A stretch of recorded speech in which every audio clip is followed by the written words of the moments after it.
Hi there. Welcome to Meditation Mondays with the New York Times. We're here at Mindful, a meditation studio in downtown Manhattan. My name is David Gellis. I'm a reporter for the New York Times. And we're here just as about a class is going to get started. We're in the lobby. People have taken off their shoes. They're having some tea, getting ready to sit quietly and learn mindfulness meditation.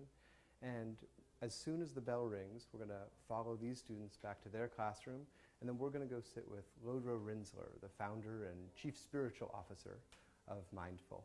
This is the first in what's going to be a weekly series of visits to different meditation studios around New York, visits with different meditation teachers, and it's an exciting time for us. We're here at Mindful just a few days after the New York Times launched its guide, How to Meditate, which you can find on the Well page. And so as soon as the bell rings, we're going to follow the students. Here we go. Just a reminder to turn off all your cell phones. You can check them with us at the front door. We don't allow any technology in the main studio.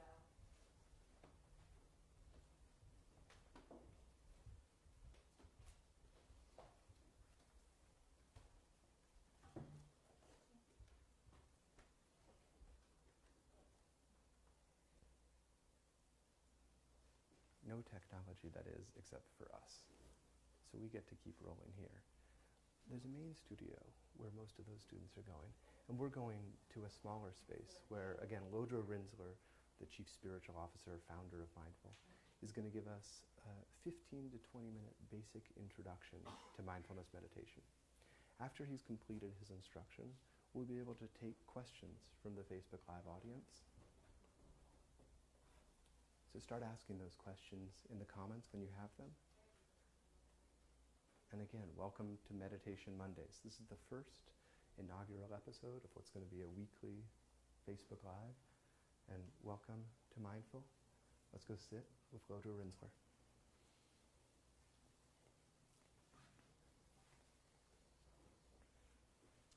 So wonderful to have you guys here, and wonderful to have everyone watching live online. It's a real treat that we have the ability to offer meditation instruction in this way here at Mindful. Mindful is New York's premier meditation studio. We have drop-in classes of 30 and 45 minutes all day, every day, and everyone's first class here is $10. And we represent, in my mind, some of the best teachers in New York all fall under the umbrella here at Mindful, and they come from a wide variety of traditions. So I come from a Buddhist background, and we'll do a practice based on that today. But we also have Vedic meditation teachers, Kundalini meditation teachers, Jewish meditation, Hindu meditation, you name it. And they all sort of come here and offer their craft in a way that's very accessible. So it's not a religious experience, it's actually meditation practice as a practice for the rest of your life. I think there's a lot of buzz going on around meditation, and the recent guide that came out through the New York Times has been really quite wonderful in really clarifying. What is meditation? What is mindfulness? So within Mindful, the meditation studio here, we offer forms of mindfulness. We can meditate on an object. Mindfulness, right? So mindfulness is the essence of bringing our mind fully to one thing. Here we're going to meditate on the breath, because we always have that with us. It's like a portable meditation device, right? We always can connect to the breath. And then there's also ways that you can meditate on sound. We have a mindful sound class here. You can meditate on a mantra. We have a mindful mantra class here. Lots of different ways to meditate on an object. We also have classes on contemplation, which is a different way of working with the mind, right? We use our mind in a more analytical or exploratory way to develop a deeper understanding of what's going on with us. And the third type of classes that are often offered here are visualization, where we use our mind with more imagery. In the mindful heart class, for example, we bring to mind images of people we love, images of people we might have a hard time with, and see if we can offer our heart to them. So lots of ways to work with meditation. And with 28 different teachers here, we try to make that accessible to as many people here in the city as possible. And for those of you who aren't here in New York, I often would recommend various apps, but this guide that came out through the New York Times has so many wonderful guided meditations, and I really encourage you to check them out. Meditations by Tara Brock and mindful teacher Sharon Salzberg as well. So lots of opportunities to do meditation on your own, but I wanted to just guide us through and then answer whatever questions are coming up for you guys. So let's start by taking our quote-unquote good meditation posture. By that, I mean we're going to balance being grounded and then at the same time uplifted. So for those of you who are just joining in, this is a Facebook Live presentation from the New York Times here at Mindful. on how to meditate, just a basic meditation on the breath. You want to join me by just feeling the weight of your body on the earth. In particular, just noticing the balance between the sits bones. Sometimes when I sit down to meditate, you might notice I rock a little bit back and forth, side to side, just to get grounded. It might also be helpful if you've been running around all day to take a deep breath in, out. Just letting the body relax into being here. Our legs can be loosely crossed, or you can kneel, whichever feels more comfortable to you. But you want to have that sense of solidity, connectedness to the earth. And then from this strong foundation, we lift up through the spine itself, almost like there's a string at the top of our head pulling us straight up, elongating the spine. The spine doesn't have to be a rod. It could actually have its natural curvature, but we're just lifting up through it. However your body is, it's fine, but you want to balance a sense of groundedness with being awake, uplifted. There are many ways to hold the hands in meditation. If you're new to meditation, I recommend just dropping them at your sides for a second, just like so. And then you pick them up at the axis point of your elbows, just drop them palms down on your thighs. This is a natural spot on the body that will give you the most support.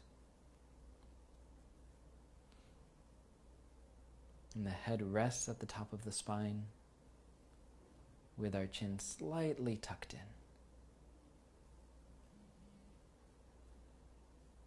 And then we can relax the muscles in our face, uncreasing the forehead, relaxing the muscles around the eyes, the cheeks, and the jaw. You might find that it's helpful to let your jaw hang open.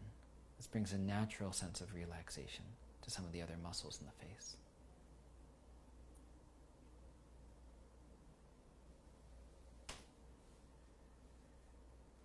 Some people prefer to meditate with their eyes closed. That's fine. I often recommend meditating with the eyes open, and here's why. In this particular style of practice, what we're going to be doing and being mindful of the breath is waking up to what is going on right now. So it seems counter to the view of waking up to close the eyes, to plug anything out. If you're comfortable that way, please close the eyes. But if you want to experiment with me, you could just rest your gaze about 3-4 feet ahead of you on the ground in a very loose and unfocused manner. Here we're just connecting with whatever is coming up.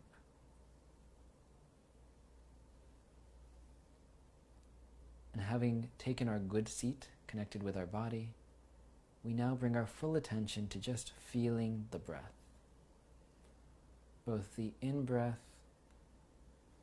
and the out-breath.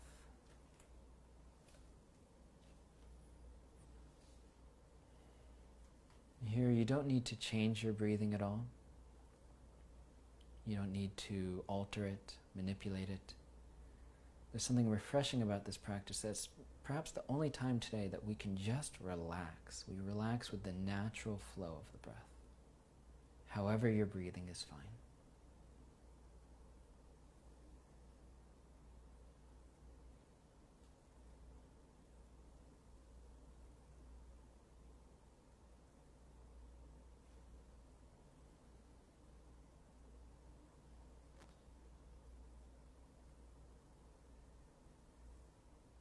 Just feeling the rise and fall of your belly.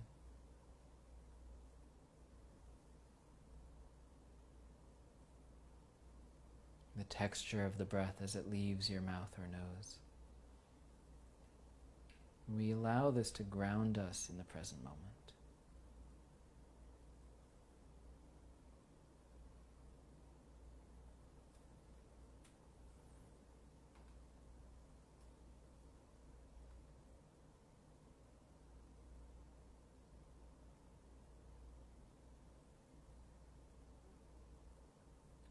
You may find it helpful to count the breaths as a way to stay very focused.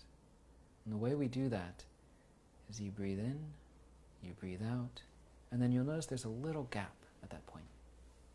And in that little gap, you would silently say to yourself, 1.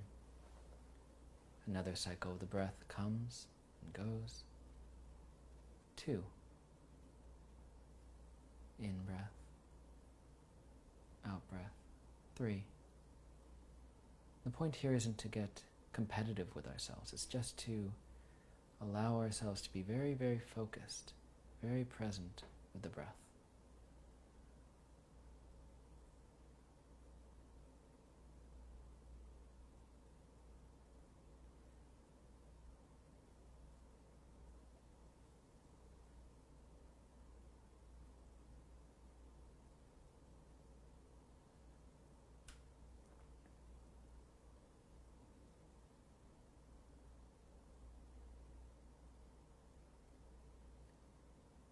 And at a certain point, you'll notice that your mind will wander. This is 100% normal. This happens to absolutely everyone. Your mind will start recalling things from the past, imagining things in the future.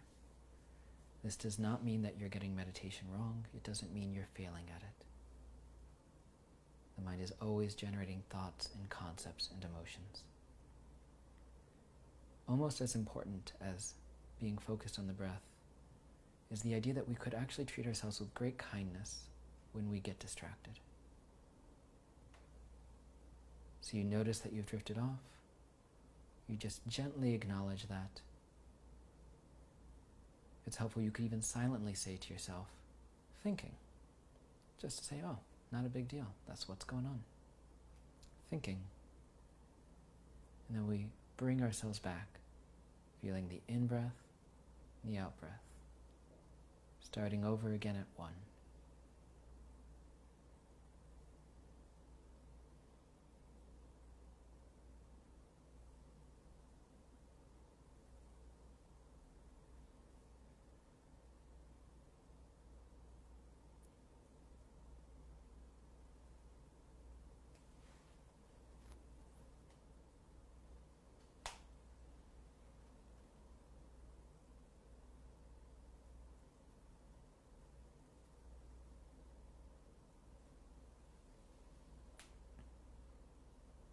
If you feel fidgety, if you feel distracted, this is not a problem. It's just the flavor of your mind today. Here we're just becoming familiar with whatever comes up. We don't tamp down any emotions, we don't run away from the thoughts, we just acknowledge them. And for this short period of time say, okay, I'm just going to come back to the breath, back to the present moment.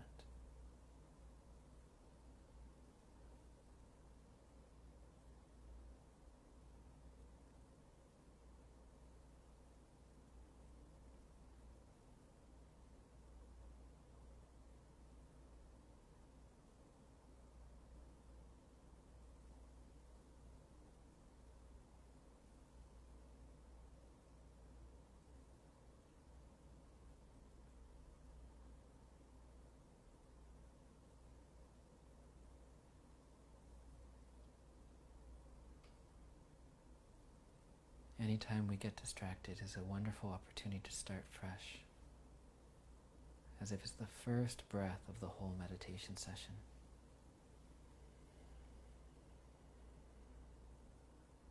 The more we're present with the breath, the more we will be present in the rest of our life. The more kindness we treat ourselves when we get distracted, the more kindness we'll show to ourselves and others in the rest of our lives. We're training in both right now.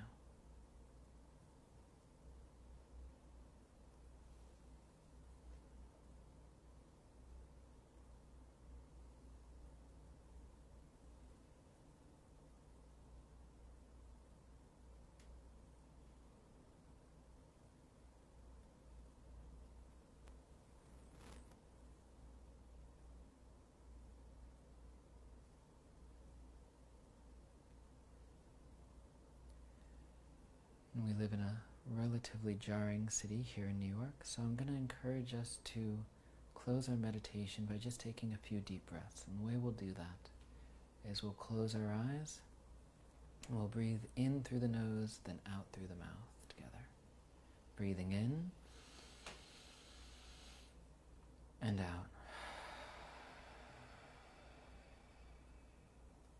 In, out,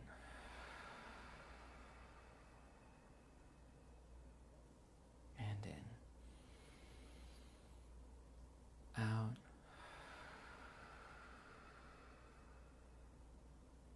when you're ready, you can open your eyes, stretch your body.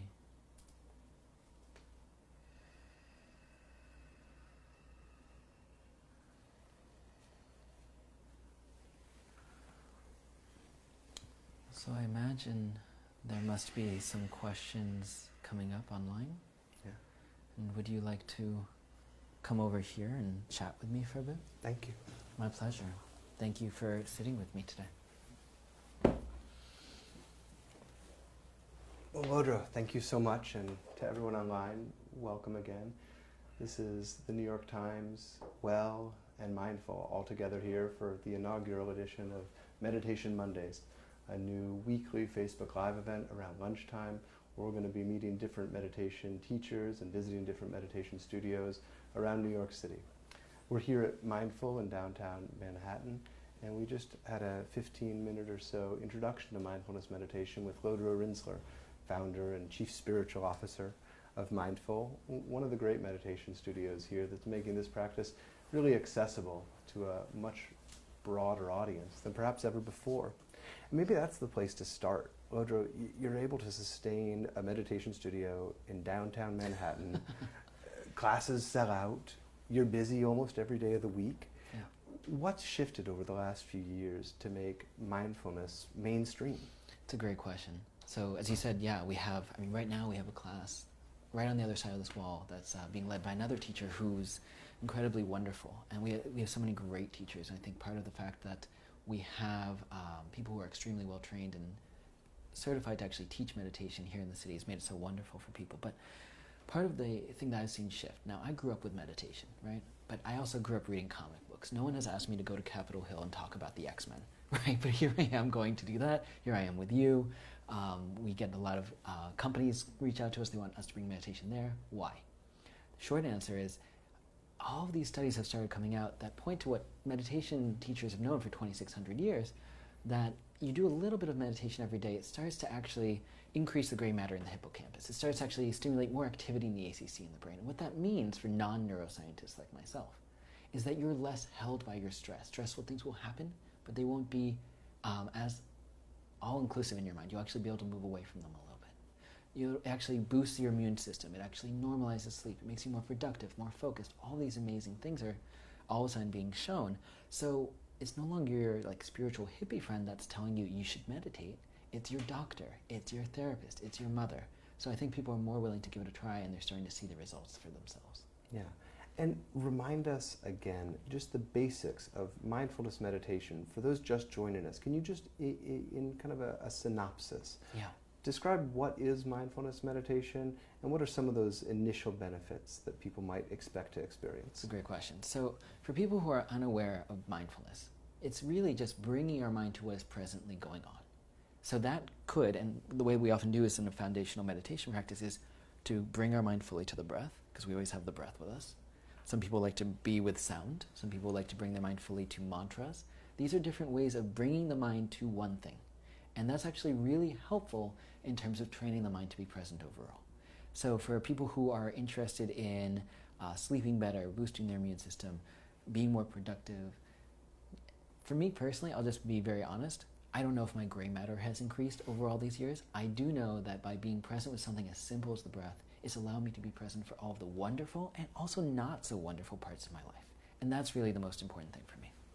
So let's take some questions from the Facebook Live audience. For those just joining us, we're here at Meditation Mondays, the inaugural Facebook Live show on Mondays at lunchtime with the New York Times. And we're here at Mindful, a meditation studio in downtown Manhattan, taking questions and hearing answers from Lodro Rinzler.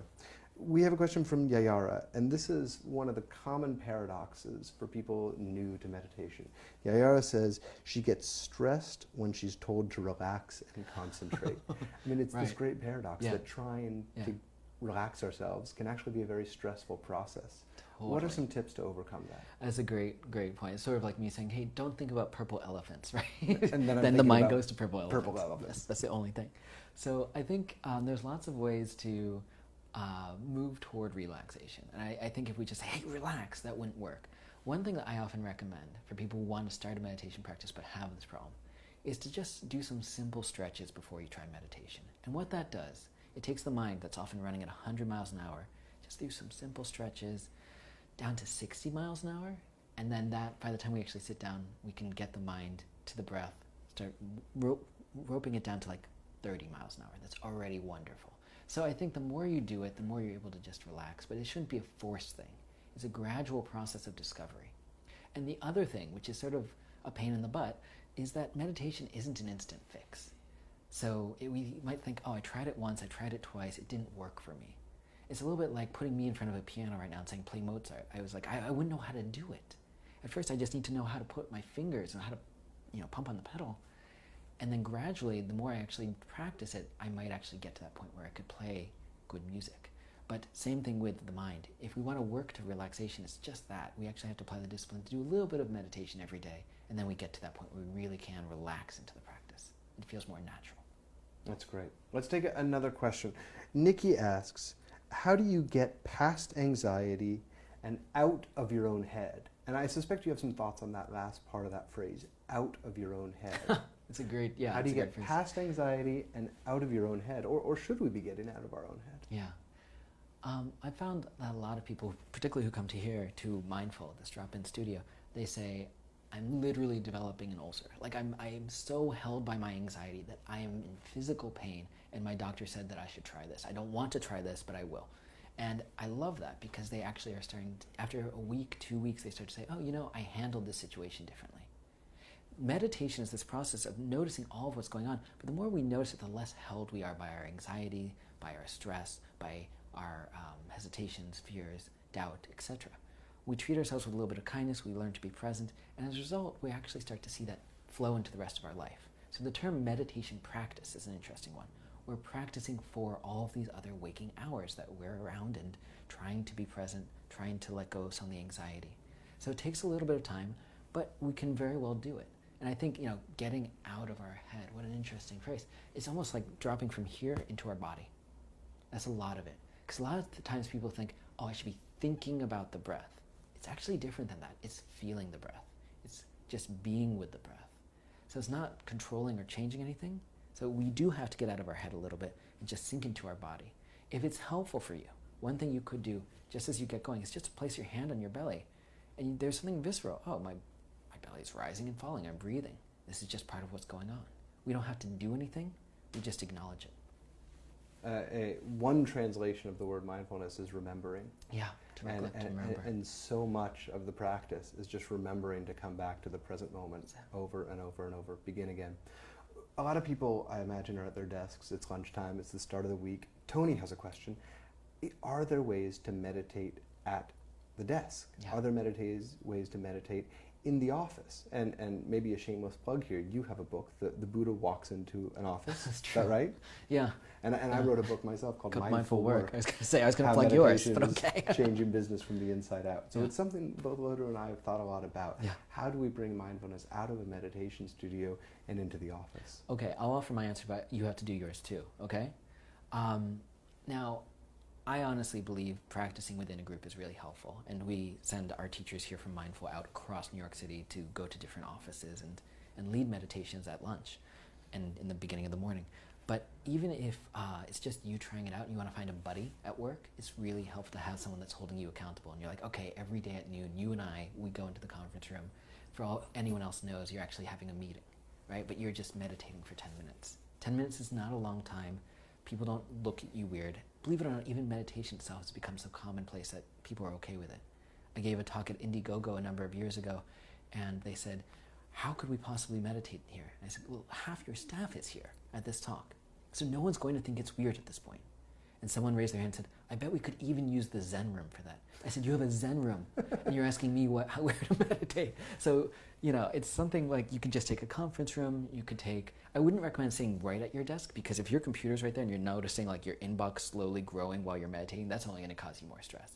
But just going somewhere that's a little bit quiet, could be a bench outside, setting a timer for 10 minutes, just doing the meditation that we did of just being with the breath is actually pretty life-changing. Just taking that little bit of time, interrupt some of the habitual flow, some of the aggression, speed we carry around with ourselves. But what do you often recommend for these cases? Well, there are 3 tips. I loved everything you said, but just to get back to that notion of remembering. So it's about remembering to come back to the present moment. And here are just 3 easy ways that I've found and that I've heard from other people that it's been effective for them as well.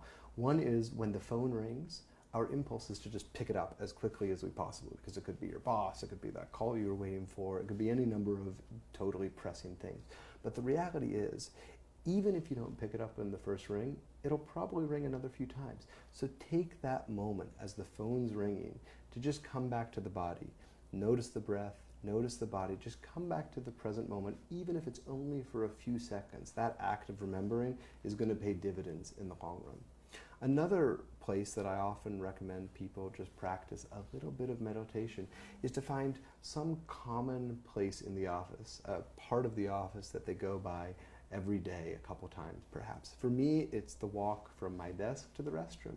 There's a big red wall there, and it's a cue for me to try to remember to not look at my phone while I'm walking, but instead to just come back to the body. Come back to the body and try to be present right there. That's great. I like those a lot. So we have another question, and I'm going to join 2 here because it's really about the physical aspects of meditation. We were sitting on the floor. A, that's not necessarily feasible in an office, and B, it's just not comfortable for everyone.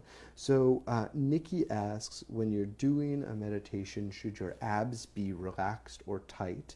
And then Francine Morin asks, she can't sit like that. Are there certain ways you need to sit in order to have an effective meditation session? Yeah, I think the answer to both is this balance of feeling relaxed in your body and uplifted. So there's all sorts of people who have all sorts of physical limitations, and you should do what you are able to do. I'm sitting with my legs tightly crossed. A lot of people would sit with their legs loosely crossed. You might have noticed in the meditation video, some people were kneeling. This is fine too. If you want to sit in a chair, just sit with your feet about hips width apart, firmly on the ground, and just sit a little bit away from the back of the chair so that you're not slouching. So you're balancing the sense of, I can be grounded, and then at the same time I'm uplifted so that I'm not... If we sit like this, we're more likely to fall asleep, we're more likely to sort of get lost in our own head. So just lifting ourselves up a little bit goes a long way in that. If you need to lay down to meditate, you can. No shame in it. If you need to sit in a chair, no shame in it.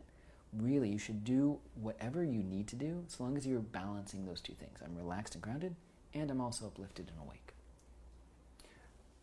For those just joining us, we're here at Mindful, a meditation studio in downtown Manhattan. This is Meditation Mondays with the New York Times, and we're here with our inaugural Meditation Mondays, at Mindful, with Lodro Rinzler, the founder and chief spiritual officer.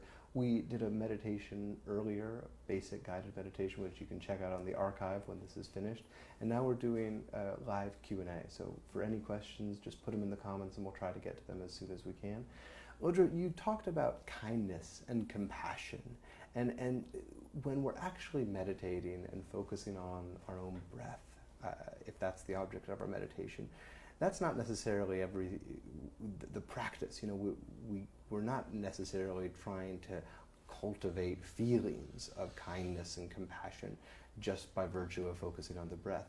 So how are those things related? Can you talk about how kindness and compassion comes up, why that might be important? Absolutely. I think one of the primary obstacles for people that are launching meditation practice is the idea that they're getting it all wrong.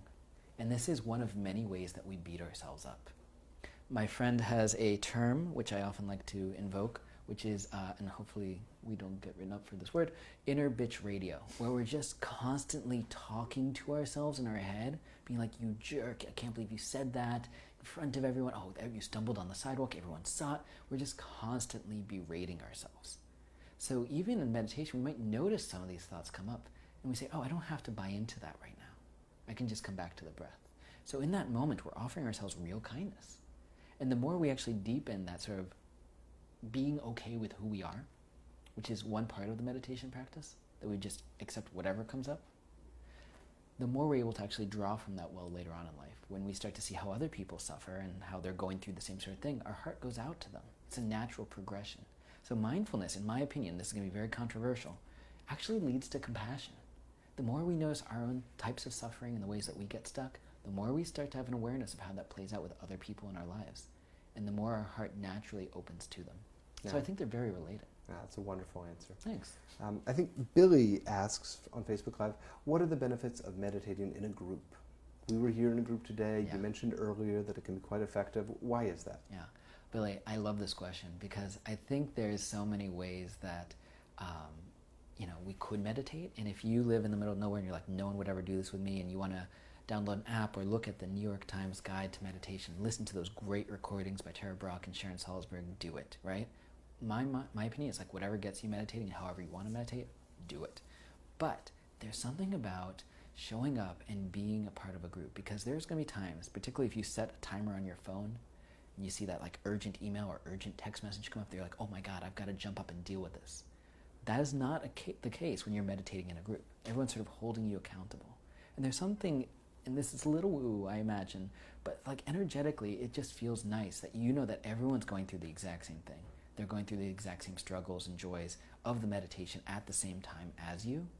So here at Mindful, we've got these 30 and 45-minute drop-in classes all day. If you're ever in New York or if you live here now, I invite you to come in and check one out. Everyone's first class is $10, and just get a feel for it yourself. You might love meditating with a group, or you might be like, that's not for me, and that's okay. Great. Yeah. Well, Lodro, thank you so much. I wonder if, as we wrap up, if you could perhaps just guide us with a closing minute or two meditation, Sure. just to bring us back to the present moment. Again, everyone, thank you so much for joining us. This was Meditation Mondays with the New York Times. Well, we're here at Mindful, and Lodro is going to close us with a brief meditation. So we'll just meditate for 5 hours. Okay. This is the 1-minute version of what we did before, and you can do this at any point in your life. Just taking this posture where you actually feel grounded. For me, I'm sitting loose with my legs loosely crossed. You could kneel, you could sit on a chair, but feeling the weight of your body through your sits bones, lifting up gently through your spine, tucking in the chin slightly, and then just bringing your full attention to feeling the breath. In-breath and out-breath. Allowing that to anchor you in the present moment. Allowing yourself to feel your body here now. And when you notice that you get distracted, just come back to feeling that breath. It's always available to us. It can always ground us in the present moment. Thank you so much for joining me, and I hope to see you here at Mindful soon.